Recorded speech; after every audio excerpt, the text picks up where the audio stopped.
halkan aan ku sugannahay waa bartamaha suuqa weyn ee magaalada Jigjiga sida aad u jeedaas suuqani waa mid aad u camiran si weyn looga diyaar garoobay maalinimada Ciidul Fitriga oo fooday nagu soo haysa waqti koobanna uu ka haray sida suuqu uu camiran yahay waxanka suuqa markaad aragtid waxaad dareemaysaa sida bulshadu ay ugu diyaar garoobeen maalinta ciida qaar ka mid ah bulshada halkan u soo adeeg doonta iyo suuqan ku ganacsanaya ee gadaya alaabaha loogu talagalay ciida in laga faa'iideysto ayaa ka hadlay dareenkooda ku aadan maalinta u diyaar garowga Ciidul Fitriga waxa weeyaan in badan baan suuqan waa la iga garanayaa aan ganacsato ka ahaa oo ka shaqayn jiray ciidan aan arkayo ciid ka qiimo badan ima soo marin aniga in badan baan soo joogay oo ganacsato ka ahaa oo si jeedadan dambe aan ku haysan jiray bacdahan oo kale marka dadku maanta shalay galabtii uu dadku soo galay marka dadku si fiican buu maanta nabadgelyo ku ganacsanayaa sharaf buu ku ganacsanayaa maanta jawigu nasiran yahay dadkii dawladdu way aaminsan yihiin si fiican baa loo fadhiyaa nasiibkooda waqtiga ay ganacsanayaanna waa waqti aad iyo aad u qiimo badan oo wakaad arkayso nin wala calafkii uu qaadaya waxaana waxa iska leh nabadgelyada iska leh dhaqdhaqaaqa suuqu aad waa aragtida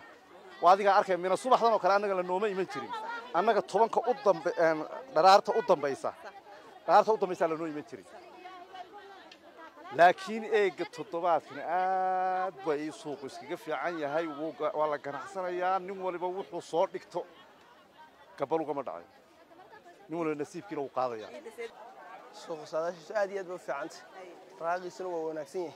si fiican bay ciiddu kala socotaa dib ma jirto wax dhib ma jirto aan leedka ahayn ciid wanaagsan ma leeyahay ciidda waan soo dhaweynaynaa insha Allah hadii la yiraahdo dadku si fiican bay u shaqaysanayaan shaqaduna si fiican bay u socotaa waana u diyaar garownaa ciidda insha Allah hadii la yiraahdo suuq waa aad u fiican yahay waa shalay ilaa maanta wixii ka dambeeyay bay shaqadu bilaabatay waana rajaynaynaa insha Allah hadii la yiraahdo sidan si kasi fiican inay noqon doonto diyaar baan u nahay insha Allah si fiican baan ciideynaa shacabku iyo aad iyo aad baan looga iibsanayaa si wanaagsan oo fiican bay u socotaa ciidan diyaar garow ciid waa ciid aad iyo aad suuqta u kicinaysa oo u fiican oo dadka soo dhaweyn leh dadkana si fiican baan nagu soo dhaweynaa iyaguna si fiican wax looga iibsanayaan fiican oo deganaasha ayuu kala socdaa nabadgelyo si fiican baa u socotaa annaguna deganaasha ayagu si fiican yahay diyaar garowga ciidda aad baan ugu faraxsanahay anagu waxaan nahay dadka ganacsada aad bay ciiddu kala socotaa waxaan ku leeyahay si fiican bay u socotaa aad bay saxmad u leeyahay suuqa aad arkaysaan isku socodkiisu aad buu fiican yahay